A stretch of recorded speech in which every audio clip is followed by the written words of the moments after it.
This is the presentation of the Special Situation Analysis of the Cafeteria at Lacey Elementary School by Beth for the American College of Education. As a quick introduction, this is being given as it would be for a PD for teachers who've already talked a little bit about this and knew this was an issue, and so introducing the team that has agreed to come together and kind of going forward. So this introduction is a known issue that we've talked about previously at staff meetings, with lunchtime being crowded and chaotic. Roughly there's just not enough spots for all the students at tables. It takes too long for all the students to be served, and the bathroom breaks are inconsistent with the policy, and there's issues arising from that. The intervention team members that we have convened are the principal, vice principal, the school counselor, some teachers from across all grade levels, and a couple of paras, just to get input from everyone. The intervention team role, they met, analyzed the data, and came up with the solutions you're going to be seeing today. They planned and will be leading this training today.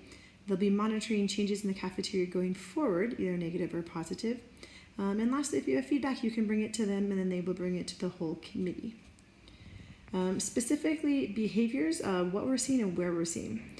So going over the 3 observations, breakfast time really isn't an issue, but we wanted that observation in there just to kind of compare it. The observations that happened during lunchtime, however, students waited a long time for food, roughly 20 minutes.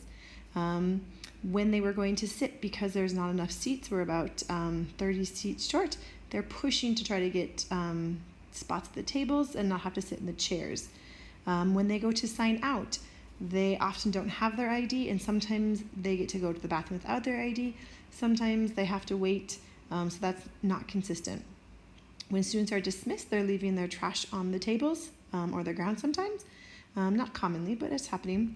And then the other problem is coming when they're switching between who has lunches and who has recesses. There are some students who are pushing through the crowd, students who are running back to class, and sometimes not listening to staff.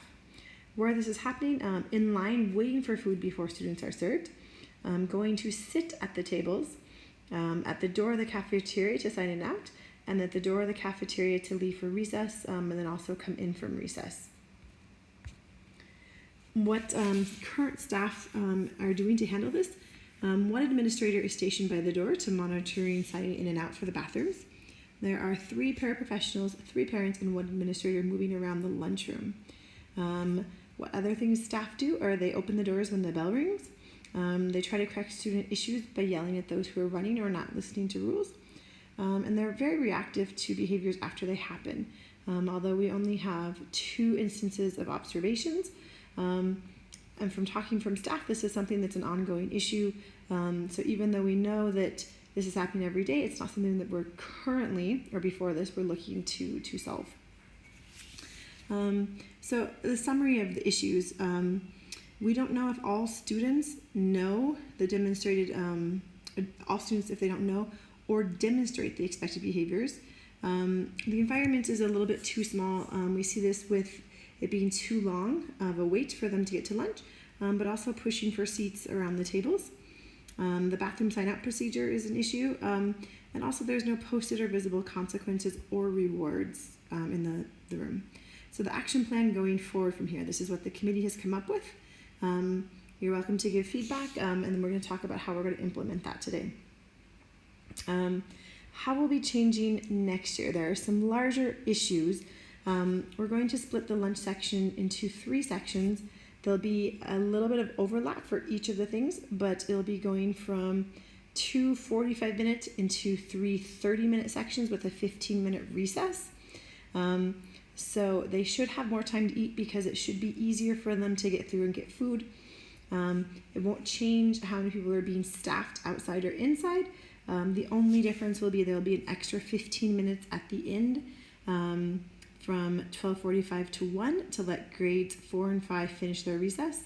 It also means overall it should be less students waiting for lunch, more time for them to sit and eat, which will mean an overall calmer atmosphere for everyone in the lunchroom. However, that's a big change. It'll take some planning. So for this year, here's what we're going to do to try to correct some of the issues. Going forward, we're going to teach or reteach all student behavior expectations in the cafeteria. These will then be posted. In addition, we would like to have students brainstorm on these too. So it'll end up being almost a behavior matrix for the expected behaviors, and then for the level 1 behaviors and level 2 behaviors. And also possible consequences. We can't promise these will be what will be on the final behavior matrix, but we're going to make one using staff input and student input. Some of the other things we're going to talk about them is that even though the bell rings, the bell isn't going to dismiss them for lunch. It's the staff that does it. And the staff will do it when you show that you are ready with your behavior. So if you guys are at the table and you're talking and you're not listening and you're out of your seats, you're not going to recess until you're ready. The person dismissing you, whether it's the administrator or the staff, they have the ability to pick which grades are going to be going first. The other thing is we'll be talking about how to line up to switch when we're going in and out, so it's not so busy and just a mob of people. And also we'll be talking about the expectation of throwing away your own trash and busting your own trays. The second thing we're going to do is the extra chairs, which are currently undesirable, are going to be moved to a special place.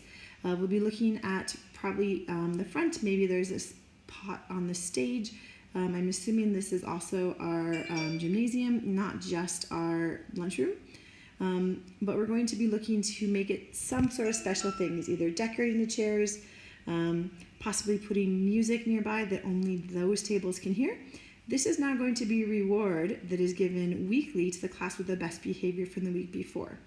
So to sit here will now suddenly be something that they want to do, and they're going to earn it as a class. So there's a bit of social peer pressure coming for you to have appropriate behavior. But also it's going to hopefully take away the need to push and get a spot, because there'll be enough spots for everyone to have at the folding tables. And then these extra chairs will then become where we're assigning one class. The other thing we're going to do is change out the bathroom sign-out procedures. They are no longer going to need an ID to sign in and out. It'll be in a notebook that they then sign back in. So it's still 2 at a time, but there's no need for an ID. So that'll be consistent across all grades. The next thing we're going to do is we're going to change where students are going. They're going to be going to labeled tables for their class. They'll also then be dismissed by their tables, and they just can't get up and line up at the door until they're dismissed. And again, this goes back to reinforcing the behavior of what you're doing at the table before you get to go. We'll be looking to see if we can find students exiting from a different door in the cafeteria, or possibly coming in from the playground to a different door. It sounds like there are several doors very close together, and that's creating traffic jams. That may not be possible, but we're going to look at that and have input from all the staff for that. And also, this isn't today, but looking forward, once we have all this teaching in place and we've gone over expectations, and then we've gone over what would be consequences, if we're having students who are still coming to the office for office referrals from their behavior in the lunchroom, we're going to go into look into having an intensive training with modeling and going ahead and doing acting out of these skills. This is coming off of the work that did this and found 11 students who completed this. They didn't have any office referrals. Sorry, this is a typo. They didn't have any office referrals going forward. Only 3 of the 11 had any office referrals in the next month. And so that's been a huge drop. And we're hoping to see if we need that, we'll be using that to reduce some of those high-flying students who have lots of office referrals, because the majority of students are doing things correctly.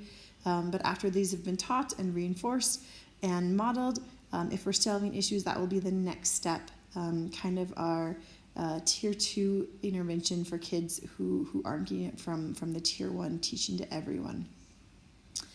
What we'll be looking for staff, desired staff.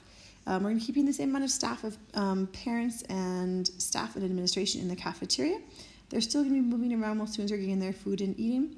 The major change, besides the one administration having bathroom sign-outs, will be is when students finish, it will be the staff or admin, they'll be dismissing them by class. Then they're also going to they'll make sure they pick up all of their trash on the way out, going out to recess. And if not, they're going to be called back. So it should only be about mid-20 students dismissing at a time instead of all 300 going out at one time.